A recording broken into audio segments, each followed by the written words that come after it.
నమస్తే, నేను Priya. Yes news వార్తలకి స్వాగతం. ముందుగా వార్తల్లోని ముఖ్యాంశాలు. కడప జిల్లా సమగ్ర అభివృద్ధికి ప్రణాళికలు. జిల్లా అభివృద్ధి కమిటీ సమావేశంలో జిల్లా ఇన్ఛార్జ్ మంత్రి సవిత, కలెక్టర్ శ్రీధర్ వెల్లడి.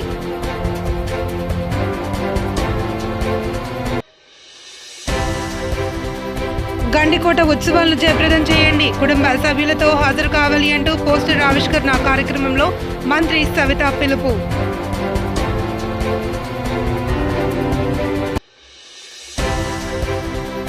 నగరపాలక సంస్థ కార్మికుల సమస్యల పరిష్కారానికి చర్యలు తీసుకోవాలి. నగరపాలక సంస్థ కార్యాలయం ముట్టడించిన సిఐటియు నాయకులు. కడప జిల్లా అభివృద్ధికి అధికారులు, నాయకుల సమన్వయంతో ప్రతి ఒక్కరూ కృషి చేసేలా చర్యలు తీసుకుంటున్నట్లు కడప జిల్లా కలెక్టర్ శ్రీధర్ పేర్కొన్నారు. కడప జిల్లా కలెక్టర్ కార్యాలయంలో జిల్లా ఇన్ఛార్జి మంత్రి సవిత అధ్యక్షతన జిల్లా అభివృద్ధి సమీక్షా కమిటీ సమావేశాన్ని నిర్వహించారు. ఈ సమావేశానికి జిల్లా కలెక్టర్ శ్రీధర్, ఎంపీ వైఎస్ అవినాష్ రెడ్డితో పాటు పార్టీకి చెందిన ఎంపీలు, ఎమ్మెల్యేలు, ఎమ్మెల్సీలు, ఇతర ప్రజాప్రతినిధులు పాల్గొన్నారు. ఈ సందర్భంగా కడప జిల్లా వ్యాప్తంగా జరుగుతున్న అభివృద్ధి పనులపై అధికారులతో ప్రజాప్రతినిధులు చర్చించారు. రాష్ట్రంలో కూటమి ప్రభుత్వం ఏర్పడిన తర్వాత కడప జిల్లాకు చేస్తున్న అభివృద్ధి పనులు, సంక్షేమ పథకాలపై సమగ్రంగా అధికారులకు కలెక్టర్ వివరించారు. తాజాగా జిల్లాల పునర్విభజనలో రాజంపేట నియోజకవర్గం కడపలో కలవడంతో రాష్ట్రంలోని అత్యధిక మండలాలు కలిగిన జిల్లాగా కడప జిల్లా ఏర్పడింది అని కలెక్టర్ స్పష్టం చేశారు. సమస్యల్ని అలాగే అమలవుతున్నటువంటి వివిధ పథకాలన్నింటినీ కూడా ఈ సమావేశం ముందు ఉంచడం జరుగుతోంది. అందరికీ తెలుసు, ఈ రీసెంట్గా జరిగినటువంటి డిస్ట్రిక్ట్ రీఆర్గనైజేషన్ సందర్భంగా మన జిల్లా యొక్క స్వరూపం మార్పు చెందడం జరిగింది. దీంట్లో భాగంగా రాజంపేటలో ఉన్నటువంటి 4 మండలాల్ని రాజంపేట డివిజన్తో పాటు మన కడప జిల్లాలో మనం కలపడం జరిగింది. తద్వారా ఇప్పుడు మొత్తం మండలాల సంఖ్య 40కి చేరడం జరిగింది. అలాగే 5 డివిజన్స్, అలాగే ఒక మున్సిపల్ కార్పొరేషను, అలాగే 8 మున్సిపాలిటీసు, అలాగే 619 గ్రామ పంచాయతీసు, అలాగే 793 రెవెన్యూ విలేజెస్, అలాగే 717 వార్డ్ సెక్రటేరియట్స్, అలాగే విలేజ్ సెక్రటేరియట్స్ తోటి ఈరోజు కొత్తగా ఈ యొక్క జిల్లా రూపాంతరం చెందడం జరిగింది. అలాగే ఈ జిల్లా పరిధిలో 8 అసెంబ్లీ కాన్స్టిట్యుయెన్సీస్, అలాగే ఒక పార్లమెంటరీ కాన్స్టిట్యుయెన్సీ పూర్తిగాను, అలాగే 2వ parliamentary constituency part Rajampet assembly సెగ్మెంట్లు ఈ జిల్లా పరిధిలోకి రావడం జరిగింది. అలాగే ఈ 4 మండలాలు మన జిల్లాలో ఏర్పాటు కలవడం వల్ల మన యొక్క జిల్లా ఒక సంపూర్ణమైనటువంటి 2025 కూడా మనం నేషనల్ లెవెల్లో టాప్ ర్యాంకు సాధించడం జరిగింది. ఈ సందర్భంగా సహకరించిన మదింపు జరిగింది. దాంట్లో health and nutrition, entire population, అలాగే తర్వాత అంటే మైదుకూరు శాసనసభ్యులు వారు అడిగిన తర్వాత మళ్ళా గవర్నమెంట్ రివైజ్డ్ గైడ్ లైన్స్ ఇచ్చింది కదా. అంటే వీ హావ్ టేకెన్, అంటే వాళ్ళు అడిగినటువంటి కాంపౌండ్ వాల్ కాకుండా బయో ఫెన్సింగ్ అప్లై చేయడం జరిగింది. అది చెప్పాలి కదా.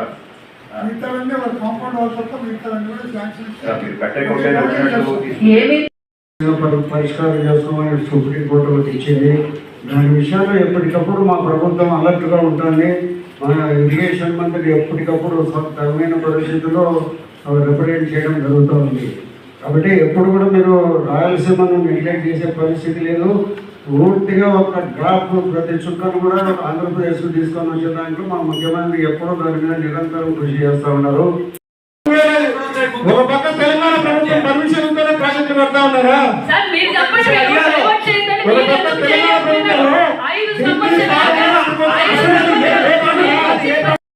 పర్మిటెడ్ అయిపోయింది. వాళ్ళు బయటకు లేచి లేదు, అసలు అటు ఇవ్వడం లేదు.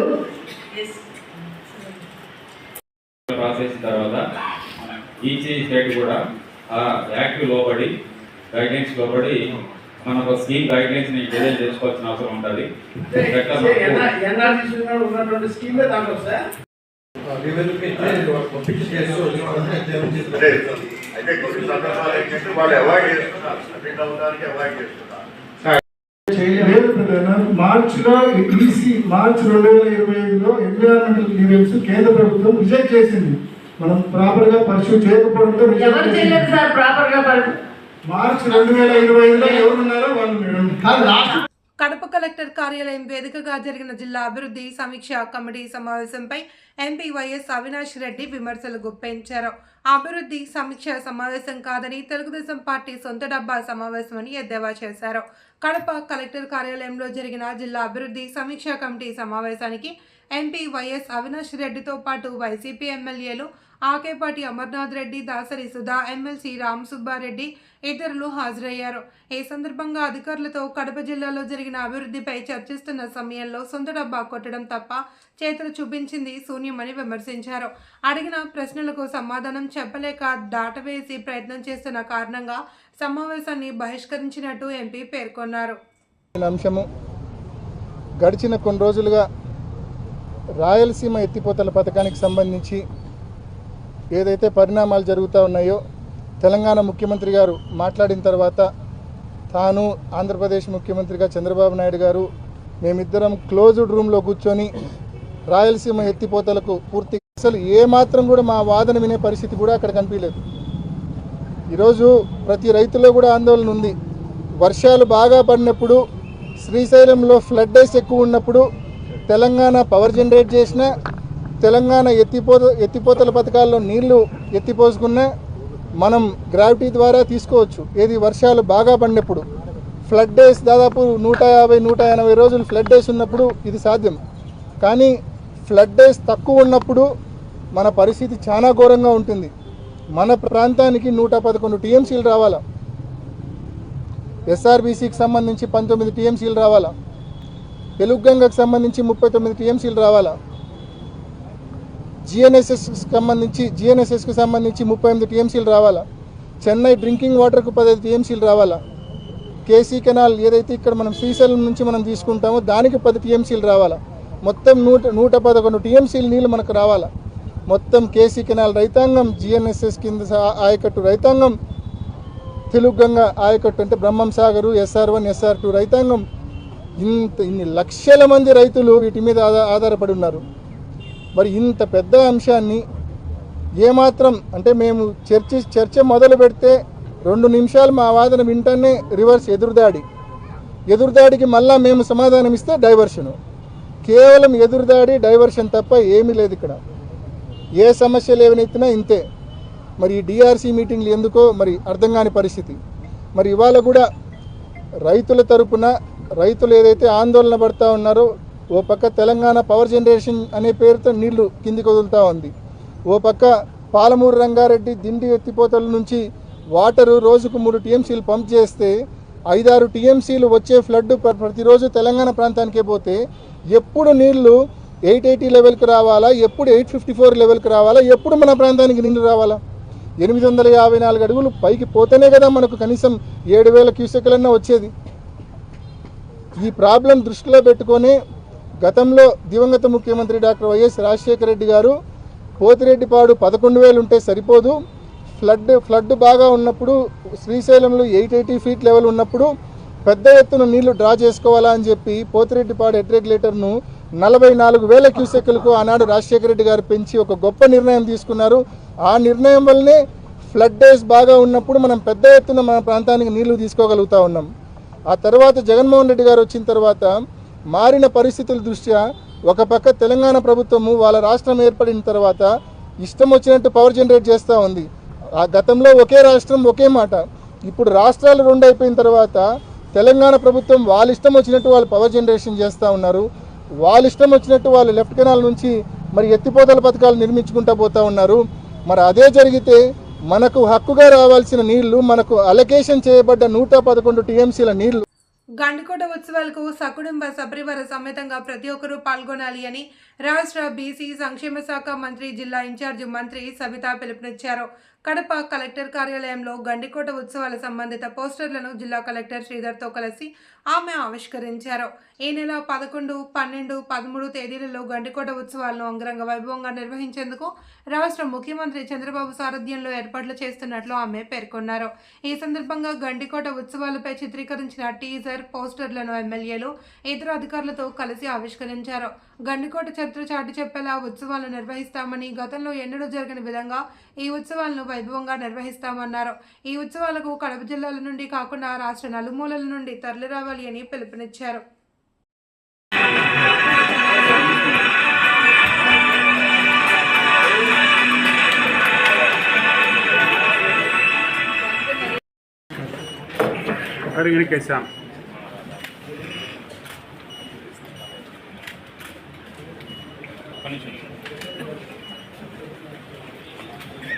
కడప నగరపాలక సంస్థ కార్యాలయంలో పనిచేస్తున్న కార్మికుల సమస్యల పరిష్కారానికి అధికారులు కృషి చేయాలి అని సిఐటియు నాయకులు డిమాండ్ చేశారు. ఈ మేరకు కడప నగరపాలక సంస్థ కార్యాలయం ఎదుట వారు ఆందోళన నిర్వహించారు. ఈ సందర్భంగా అధికారుల తీరుకు వ్యతిరేకంగా నినాదాలు చేస్తూ అధికారుల తీరుపై మండిపడ్డారు. నెలల తరబడి జీతాలు రాకుంటే కార్మికులు ఏ విధంగా బతకాలి అంటూ ప్రశ్నించారు.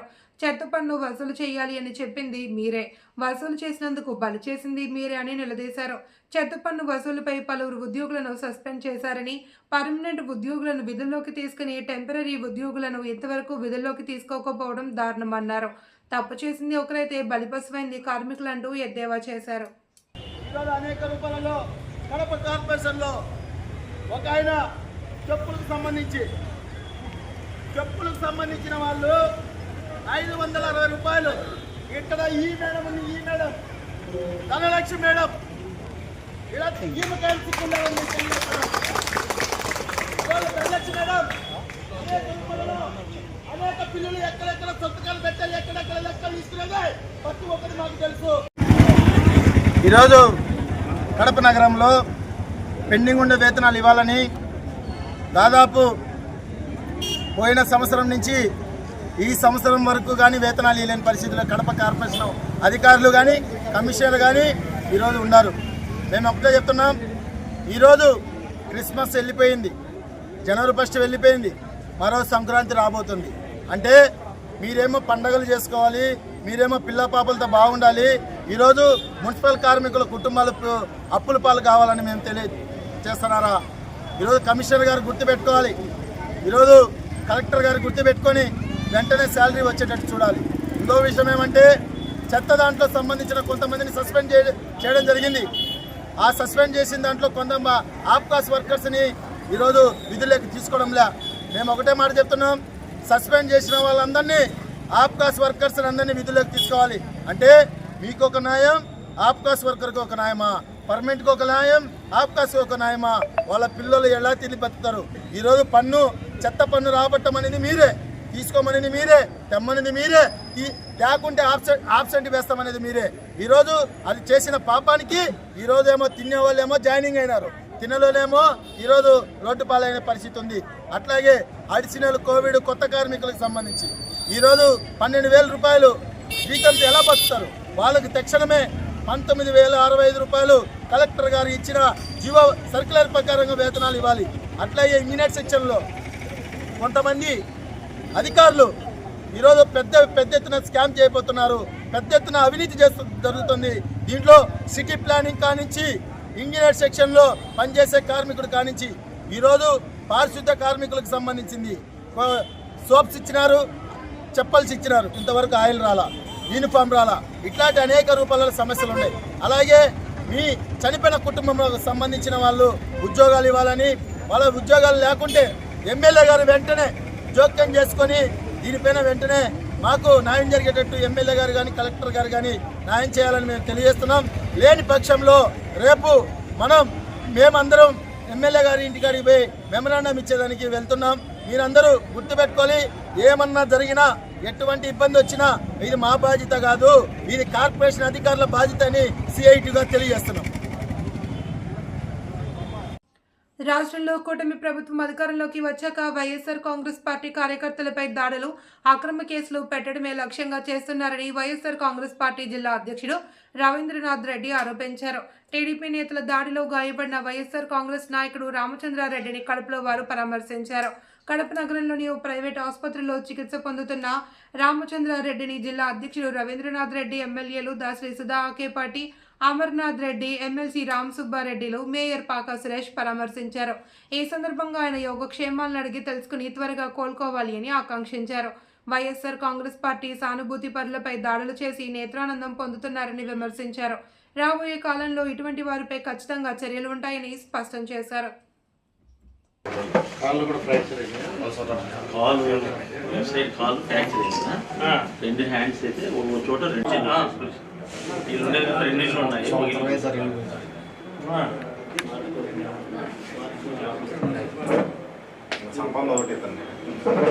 కౌన్సిల్స్లోని ఏ ఒక్కటి కూడా అంటే మీటింగ్లో ఎక్కడ కూడా కొంచెం వాయిస్ అనేది కొద్దిగా పెంచుతారు, ఆసడం అనమాట.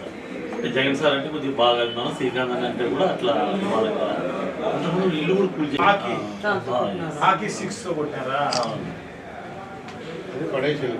కొద్దిగా చచ్చిపోయాడు స్థాయి అంట పోతారు. జగన్ కావాలి, నీకు జగన్ కావాలంట, నీకు జగన్ కావాలన్నా ఎన్ని రోజులకు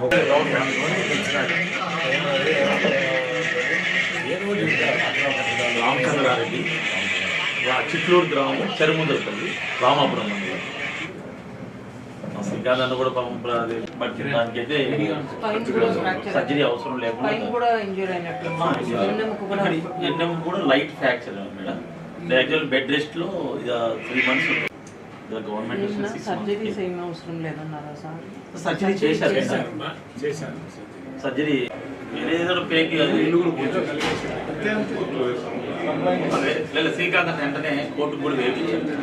అది కూడా కోర్టులో కూడా కోర్టు పెట్టింది సార్ 5 అనమాట.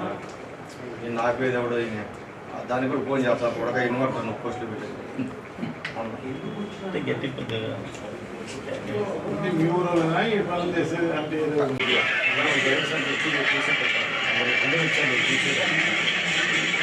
నెంబర్ తీసుకో.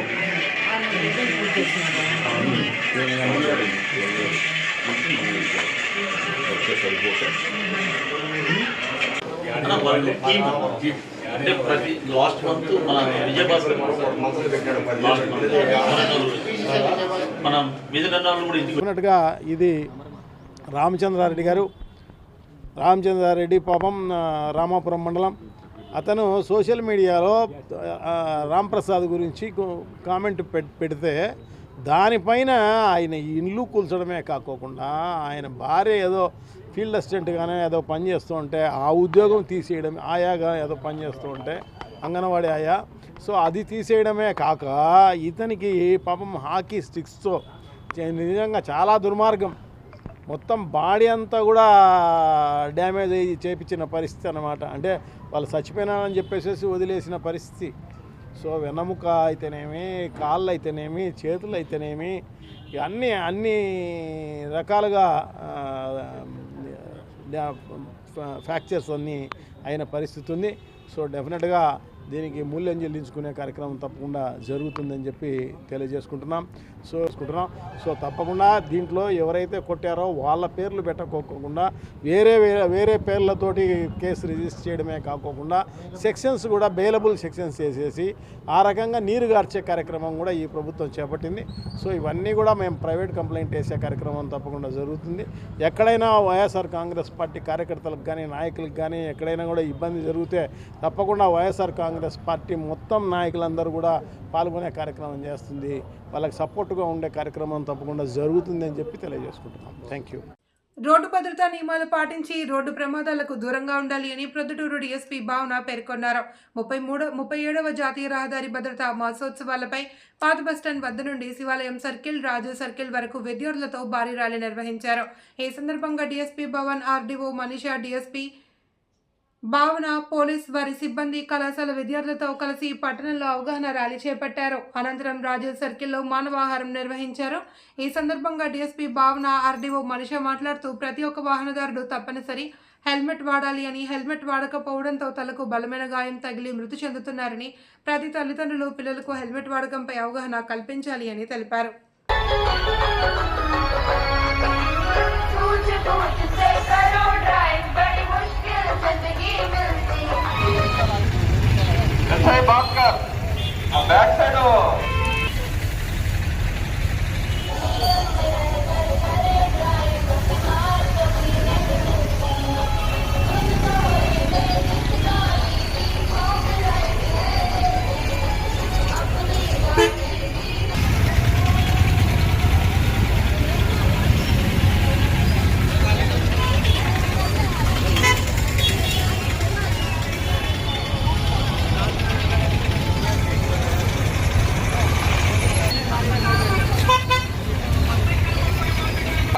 పార్టిసిపేటింగ్ మనకి జనవరి మంత్ అంతా కూడా రోడ్ సేఫ్టీ అవేర్నెస్ కింద పెట్టుకున్నాము. సో దీనిలో భాగంగా ట్రాన్స్పోర్ట్ డిపార్ట్మెంట్ వాళ్ళు, ఆర్టీఓ మేడం స్పెషల్గా ఇంట్రెస్ట్ తీసుకొని విత్ పోలీస్ డిపార్ట్మెంట్ ఒక స్టూడెంట్స్తో ర్యాలీ కండక్ట్ చేయడం జరిగింది. దీనిలో భాగంగా it is just to create an awareness for the entire public to use helmets. ఎందుకంటే మోస్ట్ ఆఫ్ ద డెత్స్ మనకి ఎంటైర్ ఇండియాలో కూడా అండ్ ఆల్సో ఆంధ్రప్రదేశ్లోని స్టాటిస్టిక్స్ తీసుకుంటే బికాస్ ఆఫ్ హెడ్ ఇంజరీ అవ్వడం జరుగుతుంది. కాన్సెప్ట్లోని ఈరోజు ఈ అవేర్నెస్ ర్యాలీ అండ్ ఆల్సో ఇలాంటి వాకథాన్స్ మల్టిపుల్ ఇంకా చేస్తామని and also multiple students involve అయినందుకు వాళ్ళ పేరెంట్స్కి అండ్ ఆల్సో వాళ్ళ అందరు రిలేటివ్స్ కూడా వీళ్ళు ఎక్స్ప్లెయిన్ చేస్తారని కోరుకుంటూ థ్యాంక్ యూ సో మచ్.